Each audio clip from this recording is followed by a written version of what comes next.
तो आज मैं आपके लिए लेके आ चुका हूँ विज्ञान का एकदम रियल क्वेश्चन पेपर। आज मैंने आप सभी के लिए इस वीडियो को बनाया है क्योंकि मेरे को मिल चुका है विज्ञान का एकदम रियल क्वेश्चन पेपर। तो चलिए मैं वीडियो को स्टार्ट करता हूँ और आप लोग वीडियो को एंड तक देखिएगा। नए होंगे तो चैनल को सब्सक्राइब कर लीजिएगा और वीडियो को लाइक कर दीजिएगा। तो चलिए मैं आज वीडियो को स्टार्ट करता हूँ। तो चलिए मैं वीडियो को स्टार्ट कर रहा हूँ। तो देख सकते हैं आप लोग का पहला प्रश्न आ चुका है, सही विकल्प चुनकर लिखिए। तो खरपतवार हटाने की प्रक्रिया है, आप लोग इसका आंसर देख लीजिएगा। हाइड्रा में प्रजनन होता है। थार्मोसेटिंग प्लास्टिक है। चलिए आगे बढ़ते हैं। तीन प्रश्न मैंने बता दिए हैं। चलिए आगे बढ़ते हैं। आप लोग एकदम रियल क्वेश्चन पेपर है, देख लीजिएगा, चैनल को सब्सक्राइब कर दीजिएगा। चलिए आगे बढ़ता हूँ मैं। तो आगे देख सकते हैं आप लोग, ईंधन अपूर्ण दहन से कौन सी गैस उत्पन्न होती है? इसका आंसर आप लोग देख लीजिएगा। धनुष को खींचने के लिए धनुधर द्वारा लगाए गए बल का उदाहरण है। तो इसका भी आंसर आप लोग देख सकते हैं। बुक में आपको सबका आंसर मिल जाएगा, कॉपी में आपने बनाई होगी तो आपको मिल जाएगा। आप लोग इसको पढ़ लेंगे तो मैं गारंटी दे रहा हूँ आप 60 में से कम 50 तो ला ही देंगे। चलिए मैं आगे आपको बताता हूँ। तो दूसरे प्रश्न में आ जाते हैं हम। रिक्त स्थानों की पूर्ति कीजिए। सूर्य के समय सूर्य के सबसे समीप का ग्रह है डैश है, तो है ये बता दीजिएगा इसका आंसर। हैजा डैश के द्वारा होने वाला रोग है। तो हैजा जैसा कि आप लोग को पढ़ाया गया होगा कि हैजा एक बीमारी है, तो हैजा से रोग को आपको बताना है कौन सा रोग होता है। तो चलिए आगे मैं बताता हूँ आपको। चीनी को अल्कोहल में परिवर्तित करने का प्रक्रम डैश कहलाता है। तो चीनी को अल्कोहल में परिवर्तन करने का प्रक्रम डैश कहलाता है। तो इसका आंसर आप लोग लिख लीजिएगा। चलिए मैं आगे आपको बताता हूँ। धातुओं अम्लों से अभिक्रिया कर डैश गैस बनती है।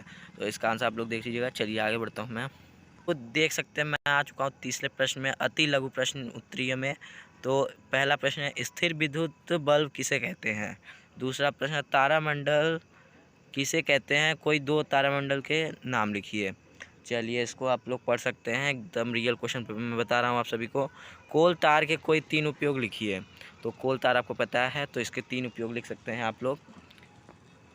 तो चौथे प्रश्न में हमें आ जाते हैं। तो हमें जैव विविधता का संरक्षण क्यों करना चाहिए? तो देख सकते हैं आप लोग, यह प्रश्न है। फिर पाँचवें प्रश्न में आ जाते हैं। जरायुज जंतु किसे कहते हैं? दो उदाहरण दीजिए। ठीक है, आप लोग लिख सकते हैं इसका उदाहरण दो, और किसे कहते हैं ये भी बता दीजिएगा, आपको बुक में मिल जाएगा आंसर। तो लघु उत्तरीका अति लघु उत्तरीका का लास्ट प्रश्न है, उर्वरक तथा खाद में तीन अंतर लिखिए। तो आपको जैसा पढ़ाया गया हुआ उर्वरक और खाद में अंतर, तो आप लोग लिख सकते हैं इसका आंसर। चलिए मैं आगे आपको बताता हूँ।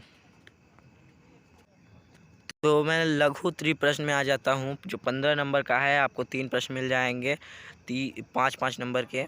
चलिए, सपिल घर्षण रथितिक घर्षण से कम क्यों होता है?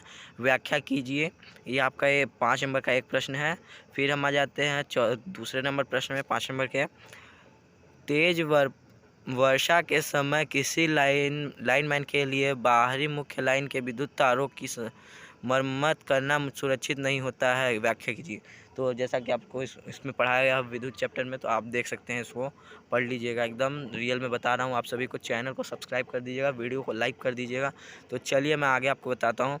समझाइए, थर्मोसेटिंग प्लास्टिक में निम्नलिखित क्यों बनाए जाते हैं? डेगची के हत्थे, विद्युत बल्ब, स्विच। तो आप लोग इसको पढ़ाया गया होगा, आप इसका भी आंसर लिख सकते हैं बिल्कुल बहुत आसानी से। तो चलिए मैं लास्ट प्रश्न में आ जाता हूँ, तो आगे बढ़ते हैं। तो 6 नंबर के प्रश्न में आ जाते हैं हम। 5 नंबर का है, सब्जियों में कोशिका मूलभूत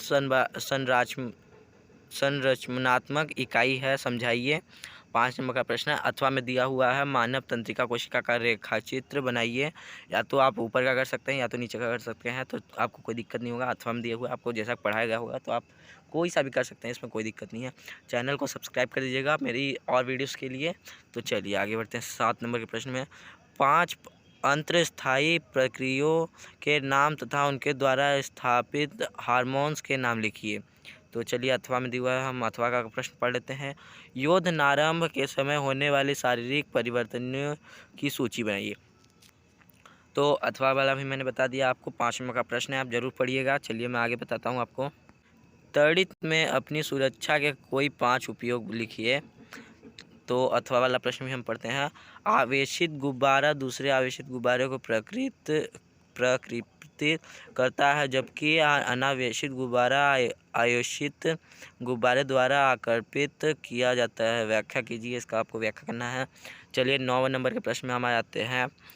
श्रव्य तथा अश्रव्य ध्वनि में आप क्या समझते हैं? श्रव्य और अश्रव्य में आपको अंतर लिखना है। क्या समझते हैं आप वो लिख दीजिएगा। दोलन आकृति किसे कहते हैं? इसको आप बता दीजिएगा बहुत आसानी से। 2 नंबर का प्रश्न है, अथवा में दिया हुआ है, ध्वनि प्रदूषण मानव के लिए किस प्रकार हानिकारक है, वर्णन कीजिए। तो ध्वनि प्रदूषण आप बता सकते हैं एकदम। 5 नंबर का प्रश्न है। चलिए आगे बढ़ते हैं। केलाइडोस्कोप का एक उपयोग लिखिए।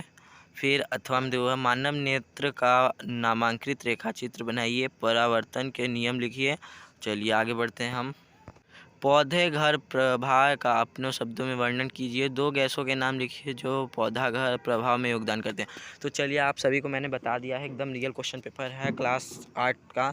आप लोग देख सकते हैं विज्ञान का एकदम रियल क्वेश्चन पेपर मैंने बता दिया। चैनल को सब्सक्राइब कर दीजिएगा, वीडियो को लाइक कर दीजिएगा अगर नए होंगे तो मेरी और वीडियोस के लिए आप नोटिफिकेशन ऑन कर लीजिएगा। तो चलिए मेरी इस वीडियो से आपको बहुत मदद मिलेगी। Thank you so much. Video को एंड करता हूँ मैं यहीं पे।